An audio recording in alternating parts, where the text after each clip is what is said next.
Shalom shalom, na wasalimu nyote katika jina la Yesu Kristo. Kwa majina naitwa Ushindi Ababele Gilbert, kwa mwinjilisti wa kanisa hili la Living Faith mahali hapa Kenya. Nilipenda tuchangie maneno kwa siku ya leo.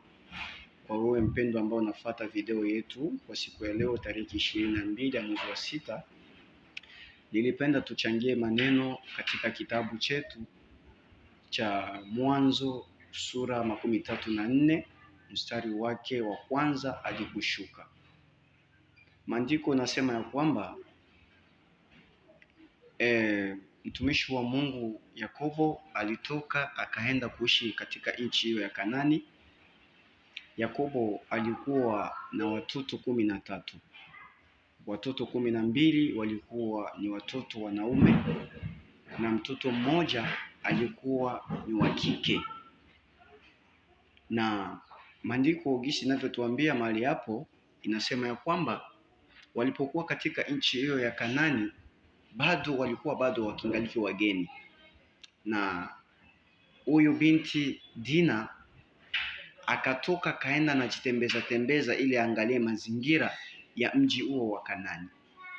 Na alipokuwa katika hali ya kupitapita, ghafla akakutanana na huyu mtoto wa mfalme Shekemu, akaongea naye, na huyu Shekemu akamshika, akaona ile santima ya kukuwa yeye ni mtoto wa mfalme.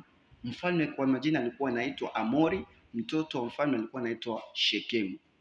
Maandiko yanatuonyesha kwamba huyu Shekemu akamshika huyu binti Dina, binti wa Yakobo, akambaka. Na alivyombaka, kumbe binti huyo alikuwa ni bikra. Alipomaliza haja yake akaondoka, binti huyo akaenda nalia njia yote mzima. Na alipofika nyumbani kwao akamwelezea baba yake, mtumishi wa Mungu Yakobo, baba, nilikuwa katika hali ya kupitapita, lakini ghafla nikakutanana na kijana Shekemu, na alimchukua akanishika kinguvu akanibaka, na tayari ameharibu umbo langu, yani amenideverge. Maandiko inasema ya kwamba mtumishi wa Mungu akajisikia uchungu pamoja na kaka zake aliposikia habari hizo, lakini hakufanya jambo lolote. Ikapita siku, kumbe huko ambapo amebaki huyo kijana Shekemu, naye akaenda kumwelezea mfalme Amori baba yake, baba, nilikuwa katika hali ya kupitapita, ghafla nimemshika binti ule wa Yakobo Dina, nikalala naye, lakini ghafla kwa gisi nimemtumikisha, nimembaka, lakini nimetokea hatua ya kumpenda. Na hapo ndipo somo langu kwa siku ya leo. Nimekwambia tutajifunza somo linalosema kwamba alama kubwa ya upendo, alama kubwa ya upendo. Na gisi mfalme aliposikia maneno kama yale akamuuliza, je, umempenda kweli kweli? Eti ndio, nimempenda. Wakatoka wakaenda katika pale ambapo kwao na Dina.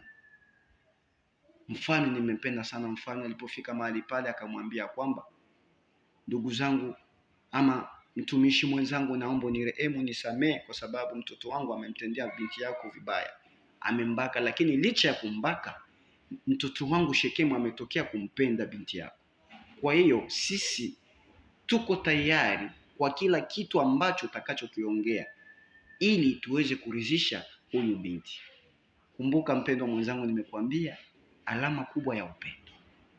Napenda kusema nini hapa? Upendo kwanza, upendo ni hisia, ama kwa tafsiri nyingine tunaweza sema upendo inampelekea mtu kumtendea ama kuwawazia wengine mema. Kuna aina nyingi za upendo ndugu yangu. Kuna upendo kati ya mwanamke na mwanaume, kuna upendo kati ya mimi na ndugu, kuna upendo kati ya mimi na rafiki, kuna upendo kati ya mwanadamu na Mungu. Hizo zote ni alama za upendo.